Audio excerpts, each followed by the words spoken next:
Hello, আসসালামু আলাইকুম বন্ধু বান্ধবীরা, সবাই কেমন আছেন? আজকে আমরা চলে যাব ঢাকার খুবই কাছে একটা ছোট্ট গ্রাম।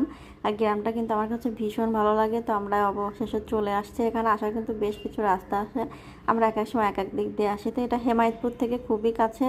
এই গ্রামটার নাম হচ্ছে হারুরিয়া। আর এই গ্রামটা আমার কাছে খুবই ভালো লাগে। একেবারে সবুজের ছায়া, মানে সবুজের ছায়া ঢাকা একটা গ্রাম, খুবই সুন্দর। চারিদিকে ফসলের মাঠও আছে। আর এই তাল গাছের সাইডটার এই রাস্তাটা কিন্তু অসাধারণ লাগে বিকেলবেলা হাঁটার জন্য।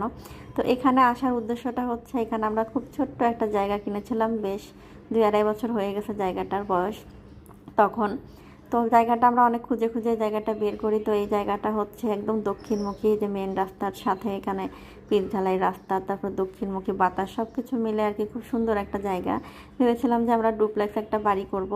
তো যেহেতু বেশি জায়গা নিতে পারি নাই, তারপরও ভেবেছিলাম যে 4 শতাংশ একটা জায়গা নিয়ে ডুপ্লেক্স করে একটা জায়গা থাকবো, উপরেগুলো ভাড়া দিব, এরকম করে